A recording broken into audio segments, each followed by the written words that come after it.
Hi there, this is Mary again, and this is another Dreamy Goat Design Studio video. This one is day 2 of dyeing with Weld. Now yesterday you'll remember that we soaked the Weld plant with soda ash.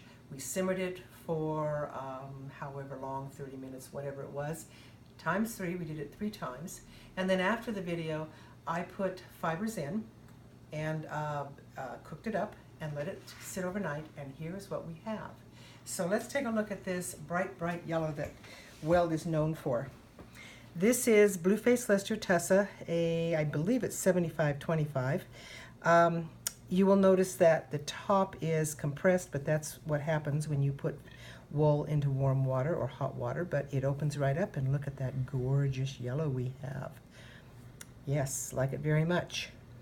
This is the wool flannel that I've been playing with, and I adore it. I think that that yellow is just a knock-em-dead yellow. The Habitai silk is much lighter, still first bath by the way, but it's a sweet yellow, I think, rather lemony. And then let me show you some Weld dyeing that I did a little earlier, also a first bath. This is the Klickitat yarn, nice bright yellow.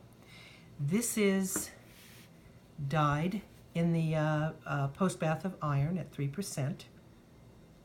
This is second bath. This is the only example I have of second bath Weld using soda ash. Really wheaty colored, very pale, and this is its iron post bath as well. Now I have never used this much iron other than or before these videos. I have always just wanted to show you what iron can do, what pHs can do, what hard versus soft water can do to fiber and to color. But I'd like to show you something where, because iron is hard on fiber, I'd like to show you another option. And that is, this is hand spun Shetland from Jan de Shira's beautiful Shetland sheep. I spun it up thinking I was going to do it for a particular project, and then realized I spun way too bulky. So it's just kind of a lonesome singleton skein. Here is the color, because I forgot a sample to keep of the sample of the gray. Here is about the gray it was before I put it into the first bath of Weld. And look what I got, a really vibrant yellow-green color. I really have no idea what I'm going to do with this, but I certainly like looking at it. So that's when you dye Weld with soda ash. But I want to tell you something, and this is a slight modification of yesterday's video. Please remember, let me see what I'm saying here. Don't let your fibers sit in the dye pot overnight. This is opposite to what I said in yesterday's video when I said leave it overnight and then rinse it out. You really don't want to keep your precious fibers in an alkaline solution for 8 to 12 hours, okay? So when it kind of cools off, maybe 30 minutes, an hour, what have you, in the dye pot, then you should hand wash or at least rinse your fibers well. What you're trying to do is you're trying to get that high pH, you can just kind of look at this, that high pH of 11 down to a more neutral 7, so it's not going to be really harsh on your fibers, okay? And then of course you can air cure your fibers for a month if possible, and then go for a final wash.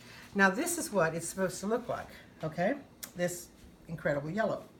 However, if you reach for the wrong white powder and you grab calcium carbonate, which is really just Tums in disguise, you will see that Weld does not respond as well to a lower pH. Calcium carbonate, I think, is 8, okay? And that would make sense because it's Tums. It goes in your stomach, okay? You don't want it too harsh. And as a result, you get a much softer yellow. This was a mistake. I wouldn't have gone for this, but I want to show you this, okay? So you can see your options. This is Faith, the merino fleece. I like the yellow she picked up. It's actually as relatively close to the soda ash yellow. Here is merino. Here is mohair, a little baby kid, Angora goat. Sweet little thing. Kind of a nice yellow. And then we get to the wool flannel, and look at the difference. I'm going to bring over the soda ash Weld. compared to the calcium carbohydrate, what did I just say? Calcium Carbonate. calcium carbonate. Oh my heavens, I'm tired. Calcium carbonate. Look at the difference. This is a really dull yellow. I like it, but it's not something I would actually work hard to achieve. And then we get to the habitized silk, and it's fading, fading. And this poor chiffon silk scarf blank, it's just about dyed. It's a really flat color in my opinion.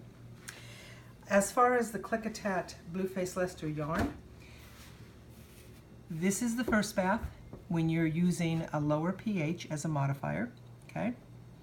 This is it as an iron post bath. Now look at the second bath. Wow.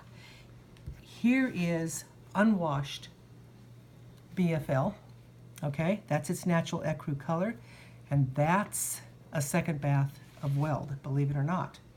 The only thing I found interesting in all of this is that I decided I would go ahead and put this into an iron post bath, and I got this very curious neutral. I don't know what you would call it. I kind of like it as a neutral, but again, it's not something I would ever really try to get in the future. So you can see what Weld can do, what it should do, and what it can do. We have a lot of yellows coming along now. Next yellow will be safflower, okay? And again, remember that Weld, this is just show and tell. You're not even really encouraged to play with Weld unless you want to. This is more basically stockpiling your library of future yellows, okay? I'll see you next time. Bye-bye.